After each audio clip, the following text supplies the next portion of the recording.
Alfredo, it's good to see you, sir. Any other questions? Alfredo got here a little bit late. If anyone has any questions, yes, sir. One more from me, sir. We talked a lot today about Arpaio's raids in Mesa and around the valley, and the unfortunate murder in one of his jails. So we've talked a lot about Arpaio and how he's run the sheriff's office. Would you say that this election is more about Arpaio than it is about Dan Saban? I think you have to compare and contrast. With my professional experience and what I believe, that's why we've written these initiatives, the Falcon Initiative, our Crime Fighting Initiative, I just don't agree professionally the way he runs this organization. So I would say that it's a comparison professionally than it is anything. It's not a personal thing. I've never attacked him personally in his character the way he's done me, except to respond to what he's done to me. I've called him a coward. I've called him a liar because it's my personal opinion based on the things he's done to me. But as far as professionally, I've never gone after him. I never tried to find out where he lives. I mean, they sent threat detectives to one of our daughters' home to knock on the door to try to intimidate her. And she's the widow of an Iraqi freedom veteran. Our son-in-law gave his life so that I could be a candidate. And they had the gall to send a detective to her home and knock on the door of a widow with a small child with some made-up thing. Oh, we're looking for this person. Yeah, right.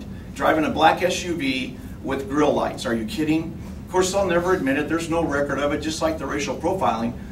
There's never a record of that traffic stop. You see what I mean? So he's a very dangerous man. And what you see is this assault on Mesa yesterday was clearly political, in my opinion. And it's a retribution to show a show of force. And that's just the way he is. You know, if he's so tough, why wouldn't he come out here and let's talk about the issues right now? I'm ready anytime, any place. Yeah, to that point, it kind of seems that this campaign is, evolved into a bunch of accusations and name calling between you two. I mean, don't you think voters deserve a little bit more than that? I mean, I've done it. I've been available. Well, you call him a coward. You accused him of being behind this campaign with no hard evidence, just a gut feeling. I mean, don't you think voters deserve better from their elected officials? Absolutely, and that's why he won't come out and be accountable and allow the voters to hear that. All he does is send out sound bites and smear tactics to do that. I've only responded and called him a coward because of what he does. I have not ever openly called him any name or discredited him in any way that I couldn't verify. Well, here you go. You know what? I represent 9,000 officers. Let me tell you something.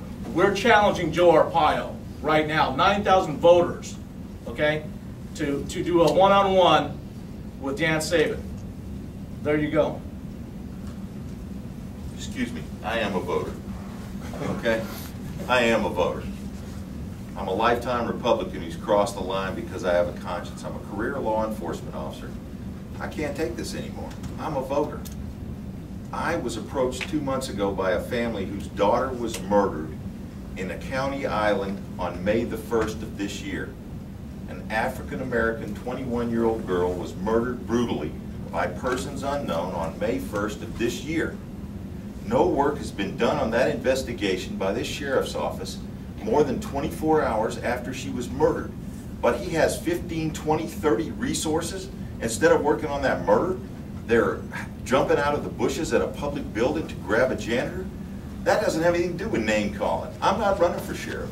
I'm telling you that if you cannot see, and I'm talking to the people here with the cameras and the radios, if you cannot see what is wrong with this picture, then you can ask me all the questions you want. You can turn your head and look the other way. You can shrug your shoulders.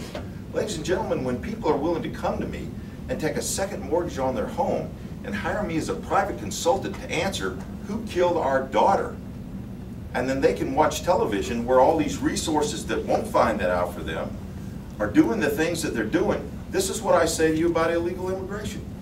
Do you want the murderer of your daughter caught, or do you want the janitor caught? You make the call. And the people that say, Sheriff, do whatever you have to do, I don't believe their daughter's been murdered. And I can assure them, when they become the victim of a violent crime under this administration, they're going to watch sheriff's deputies go arrest janitors, not solve the murder of their loved ones. I'm a voter. You with me?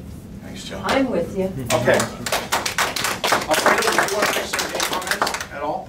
before we close down? Look, just very briefly. My name's Joe. What's your name?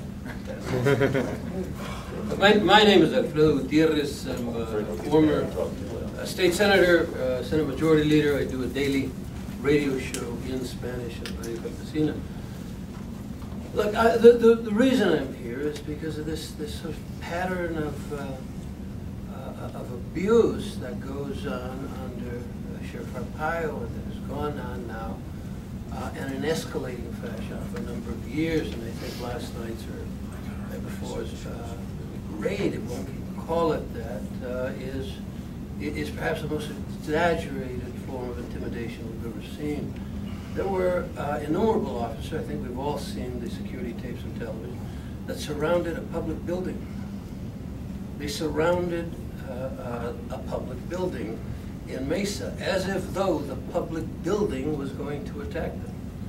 They apparently then stormed this public building, the Mesa City Hall, the Mesa Library, in search of violent criminals, 2 janitors. At some point or another, even the most hard anti-immigrant factions in this community have got to come to understand that using all of those resources to chase down a janitor means that one more rapist is going to walk across the street free. It means that murderers are going to walk across the street free. It means that women are going to be beaten and no one is going to resolve that case because all of the resources are standing in the middle of night in Pioneer Park across the street from the Mormon temple in order to launch a campaign against 2 janitors in a public building. At some point, even the folks even the Minutemen, even the folks who most ardently oppose immigration, there comes a point where we have to realize we have to change immigration policy in this country. Nobody advocates that more than me.